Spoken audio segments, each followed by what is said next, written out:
Yeah, I mean, it's been a really emotional week, and I think our players have handled that really well. We have a lot of people who are very directly involved with, making changes in this league that I think are really important.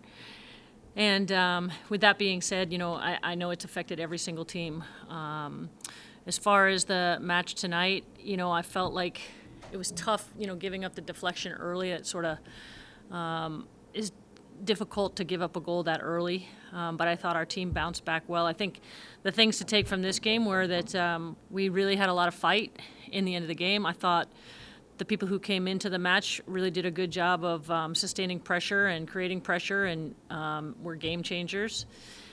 And I think the big thing is we've got to figure out, is our defensive identity to mid-block and then counter out of it? Is our defensive identity to press?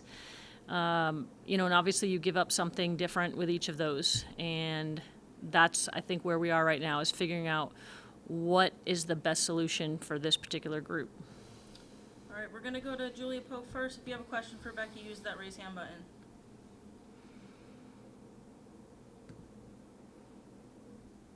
Hi, Julia. Hi, Becky. Thank you so much for the time tonight. You mentioned just how emotional the last week has been for your team. I was just wondering, what was it like for you as a coach on the sideline to see that moment in the 6th minute when the teams both took a moment to pause and reflect? I think that's really a great show of solidarity, and you've seen it not just in this league, but now even some of the European teams have also followed suit, and I think that's so impressive to see such unanimous support for something that's happening in this league. It's amazing. We're going to go to Luke Hetrick. Hi, Becky. You and your team for the last couple of years have really been such good role models, not just in terms of play, but how you guys approach social issues, and this included. What would be your message to that next generation, that little kid that looks up to this team as to how to handle a situation like this?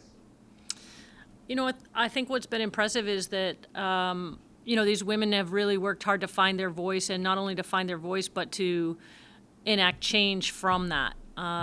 This is a real life issue that doesn't exist just in sports. I think it's probably bigger than sports, but I think the sports world sort of exacerbates it because of just the way we handle sports in general in terms of emotional mental health issues. And I think that, this is going to be something that's going to impact the next generation in a very positive way.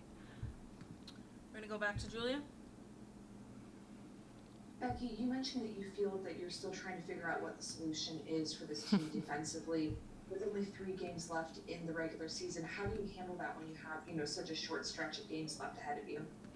Yeah, that's a good question. I don't think it's necessarily like overhauling or trying to, teach a new system or anything like that. It's more just like, where can we showcase our strengths? I mean, I think this team is capable of doing a lot of different things tactically, and it's just a matter of where we want to decide to land on that. And, it's tough because obviously when we're chasing the game and we're pressing, we get 2 back, and so it's like, why don't we just press right from the beginning? But then obviously you give up something when you press right from the beginning too. You get stretched out a little bit, and I think whatever it is, we just have to do it together in a disciplined manner. And I think if we can figure that little piece out, like, this is going to be a really, really dangerous team come postseason. Any more for Becky? All right, Julia, wrap it up. Becky, obviously a big offensive surge from the team in the second half didn't necessarily result in goals, but there were a lot of chances from the beginning of the second half. What were kind of those adjustments that you were able to make in the locker room that you feel were, putting the team in a more promising attacking position?